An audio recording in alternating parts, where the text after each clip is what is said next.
Now, any criticism of Naoko, any criticism of the Sailor Moon brand, where it's at, honestly, even its past, a lot of the time it's met with labels, or it's met with buzzwords, or it's just met with vitriol. People get very upset. I want to clarify something here. Normally this would start with Jill and her voice, because she is the one who introduced me to Sailor Moon. I am her husband, Jay. I have my own channels, and I'm often on this channel too. But when it comes to a topic like this with Sailor Moon's collaborations and where the entire, I guess, story is at, like where it was left and what happened with it, I think she gets a little nervous about topics like this just because of how passionate people can be. Personally, I don't care really if people like me for my opinions or not, but I am an American fan, and again, something I think shouldn't matter, but to give you some perspective, I am someone who did not grow up with Sailor Moon. I don't have the nostalgia of Sailor Moon. I actually found Sailor Moon in my 20s, but it is something that does mean a lot to me. It's something that connected with me that I very much enjoy. Now that said, I think there's a lot of misinformation around Sailor Moon, who contributed what to what, and what controversies there have been. There's always some rumor coming up about how Naoko, the original manga creator, hated Toei, or about how Toei was terrible to her, or about how Ikuhara, who was responsible for a lot of stuff in the original 90s anime, was just a bastard. He was just an awful guy to everybody. Or on the other hand, how Naoko was terrible to work with and very controversial to work with, kind of being a common denominator with problems with anime adaptations. Here's why I list all those things out when we're talking about collaborations with Sailor Moon and where the brand is at. We don't have all the answers. I think that's very important to state, because my angle for this video is that I believe Sailor Moon has kind of hit a point as a brand where it doesn't really have much left to give for story, because Naoko does not want to expand it, because it doesn't seem like anyone has an interest in adapting the already existing works that have not been adapted to anime or video games or anything else. It doesn't seem like anyone has an interest in going into video games, whereas Dragon Ball has heavily capitalized off of that. It seems like Sailor Moon as a brand is kind of at this point just being hoarded out to whoever will pay money. Now, sometimes that does lead to really cool collaborations. I'm not going to pretend that they aren't cool. There's some that are very awesome. We'll take a look at a couple of those.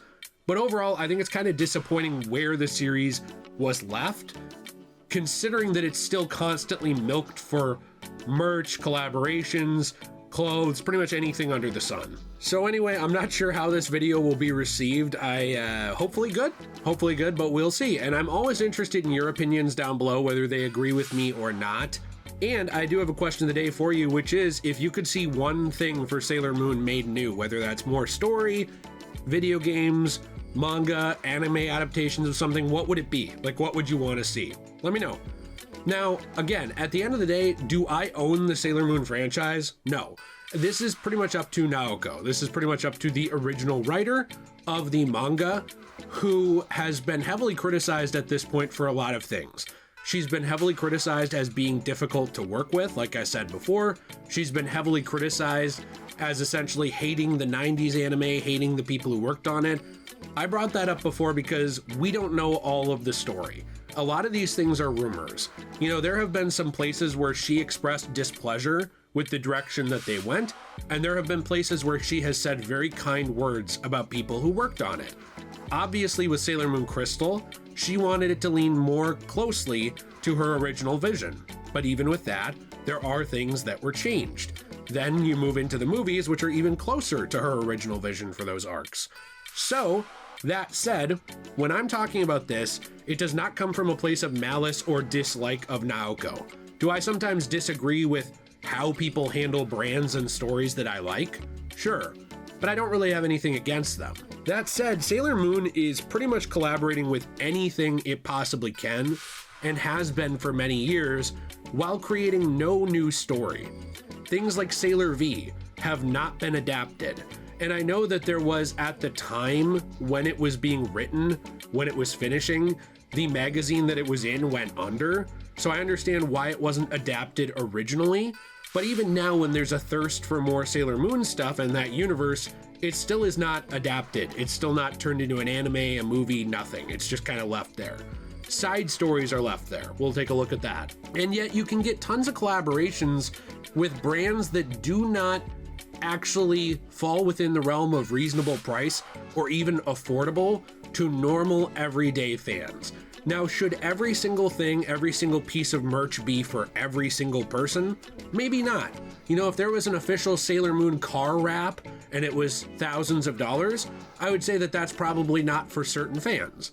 But when it comes down to it, there have been a lot of luxury items around Sailor Moon. In particular, one of them I'm thinking of is the Jimmy Choo collaborations, which are very clearly not aimed at normal, everyday Sailor Moon fans. They're not aimed at people who are passionate about the franchise.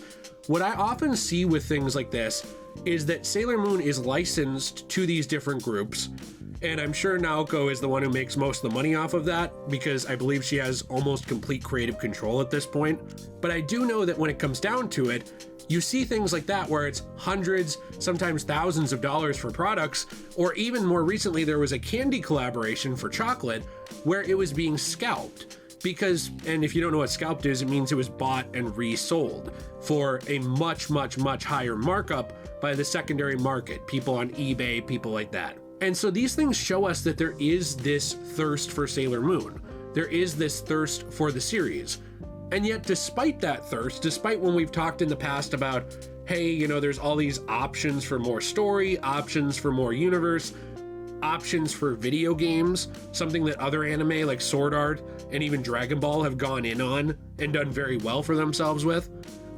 Even though there's all these things, and adapting things like Parallel Sailor Moon or the short stories, those things are ignored. But Jimmy Choo shoes can be peddled out and then flaunted around by celebrities who have millions of dollars to drop on whatever they want, whether it's scalped or not. But I never see normal people with a lot of those things. Throughout this video, I'm sure we showed a lot of pictures of collaborations that Sailor Moon has done, and some of them I think are very fun, like seeing the Sailor Moon characters with Sanrio characters like Hello Kitty, Pom Pom Purin, characters like that. I think that's fun.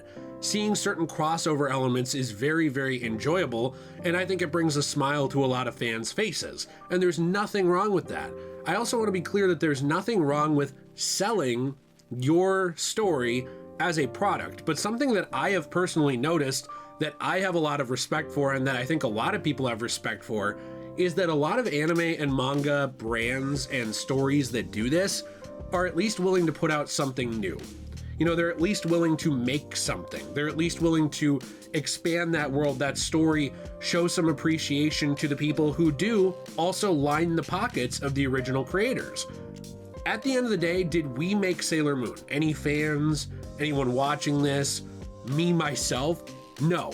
I think that, though, over the years, Sailor Moon has been kept alive also not just by the creative minds behind it, not by creative minds who did things like the anime, both of them, not by creative minds who worked on the movies, not by the creative minds that did the live action things, not by just Naoko herself, okay? All of those people helped keep it alive, and I want to be very clear on that.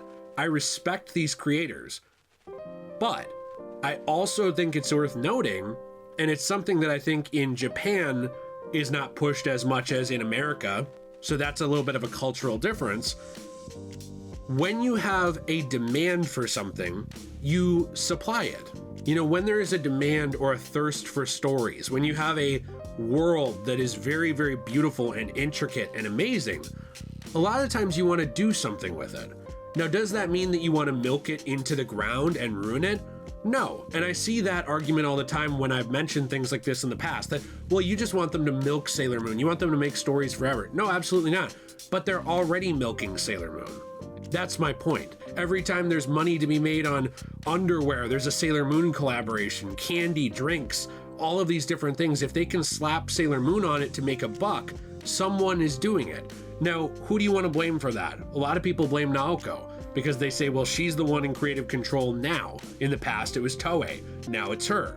But this has been going on forever. There have been Sailor Moon collaborations forever. The difference to me is that in the past, they were willing to make new things. They were willing to expand these stories, these worlds, show us these girls' lives, show us what's going on in these different things. They were willing to make, even if they were lower budget, some video games like the Sailor Moon Another Story, the RPG. Those things are very cool. But nowadays, not only do you not get new things like that, but there's not really even any preservation of those old things. You don't get re-releases of those games. You don't get anything like this. All you get is new shoe drop, new candy drop, new toy drop. I love Sailor Moon as much as the next person, and we have multiple shelves of Sailor Moon toys. I'm not saying there's anything wrong with making merch of your thing. Nothing at all. I think it's great, and you know what?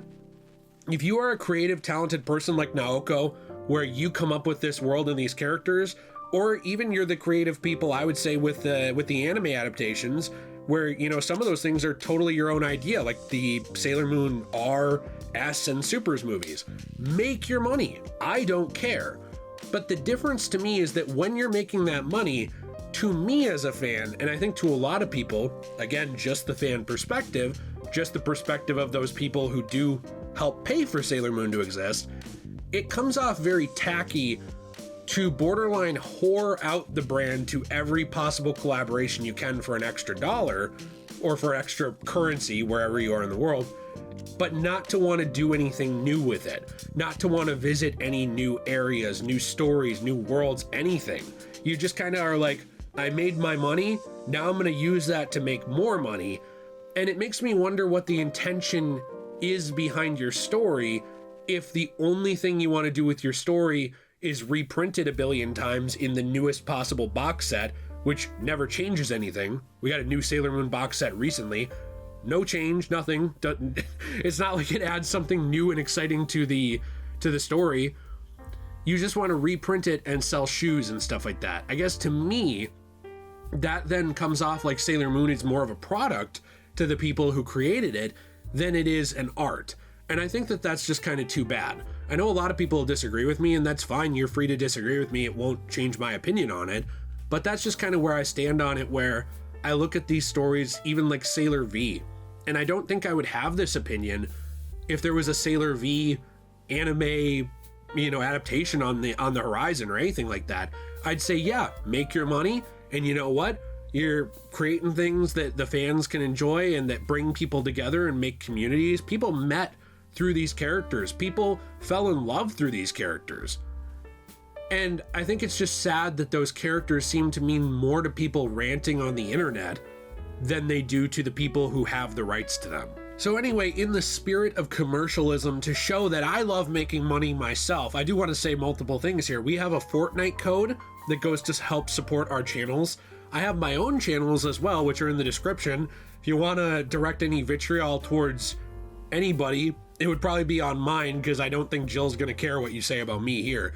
But we do also have our own store, CosmoBunny.shop, where Jill takes old manga, magazine, and comic book paper that's actually going into landfills, it's going into the trash. We transform it into new art for your home with coasters, keychains, trays, and more, preserving some of that paper, keeping it out of landfills, recycling the rest that is not used, and making something new. So hey, just like the next person, I'm fine with making some money. But I also think it's cool to put your money where your mouth is and make something creative once in a while too. Hope you have a good one, and I'll see you in the next video.